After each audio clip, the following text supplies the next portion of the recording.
J'invite M. Sébastien Derry, qui est étudiant à la maîtrise en génie biomédical à l'Université McGill, à venir nous présenter son image. Bonjour, M. Derry. Bonjour. Pardon. Alors, cette image s'intitule « Les rythmes du cerveau ». Pouvez-vous nous décrire votre travail? Tout à fait. Je pense que je vais commencer par un concept de base. Tout d'abord, l'activité électrique des environ 86 milliards de neurones dans le cerveau humain, le vôtre, le mien, est extrêmement complexe, mais certainement pas chaotique.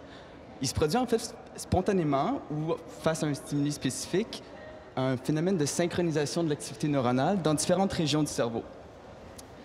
Ici, c'est le résultat de plusieurs mois, voire des années de recherche à essayer d'extraire puis de visualiser ce phénomène de connectivité cérébrale, à savoir quelles régions semblent communiquer entre elles pour arriver à une tâche spécifique, soit lever mon bras ou pouvoir communiquer même.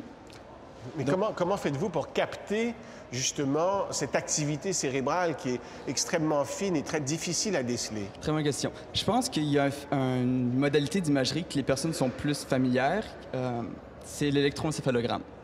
Maintenant, ces résultats ici sont sortis d'un phénomène sensiblement similaire, soit le magnétoencéphalographie. Donc, le courant électrique généré par les neurones, qui circulent dans les axones des neurones, produit un champ magnétique. Ce champ magnétique-là n'est pas perturbé par les tissus biologiques, par le scalp, par le sang, par les vaisseaux sanguins. Donc, c'est beaucoup plus facile, en quelque sorte, de le capter sur le cerveau. Par contre, c'est un champ magnétique qui est extrêmement petit. Donc, ça prend une modalité d'imagerie qui est très de pointe et qui est pas encore très répandue dans le monde. Je pense qu'il y a encore 30 scanners à travers le monde en ce moment qui font ce type d'analyse-là. Mais là, est-ce que vous captez l'activité électrique d'un neurone ou de plusieurs neurones? Non, d'un ensemble de neurones. Et combien à peu près? De 10 000, on parle de milliers de neurones ensemble. Donc, pour obtenir ce type d'imagerie-là, on a environ 275 senseurs répartis sur le cortex, sur le scalp, ce qui nous permet d'avoir une résolution environ de quelques millimètres. Donc, chaque point, chaque début de fibre représente environ plusieurs milliers de neurones, l'activité de plusieurs milliers de neurones superposés ensemble, et qui donne une série de signaux qu'on peut par la suite analyser pour mieux comprendre comment l'information est encodée, comment l'information est transmise entre les différentes régions du cerveau.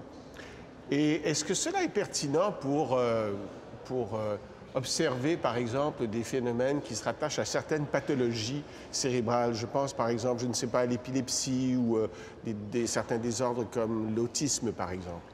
L'autisme, ça tombe bien parce que c'est un de mes sujets de recherche.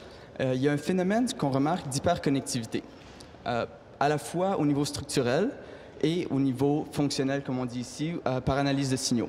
C'est-à-dire qu'on va remarquer que des régions intercérébrales vont avoir tendance à beaucoup plus se synchroniser chez les enfants autistes que chez les enfants qui sont dits normaux. Par contre, on peut aussi avoir d'autres phénomènes oscillatoires qu'on va remarquer en épilepsie, qu'on va remarquer en schizophrénie, qu'on va remarquer chez des patients souffrant d'Alzheimer.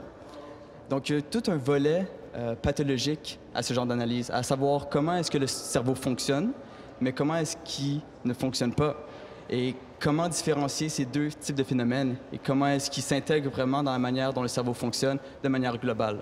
Mais est-ce possible de croire qu'on pourrait observer les désordres du cerveau, comme ceux que vous décrivez, en temps réel avec cette technique? C'est encore plus intéressant, puisque ça, c'est de la recherche de pointe, à savoir montrer au sujet l'activité de son cerveau en temps réel. Maintenant, les hypothèses qui ressortent de ce genre d'analyse, c'est à savoir, est-ce qu'on peut moduler sa propre activité cérébrale? En voyant comment notre cerveau fonctionne, est-ce qu'on peut inciter certaines régions à travailler à différentes fréquences?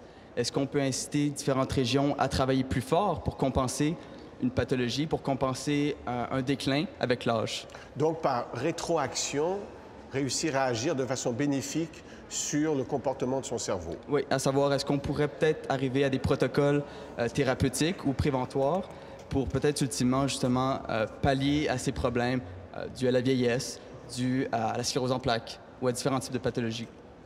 Formidable. Merci beaucoup, M. Derry, d'être venu nous plaisir. parler de vos recherches. Pardon. Merci. Merci beaucoup.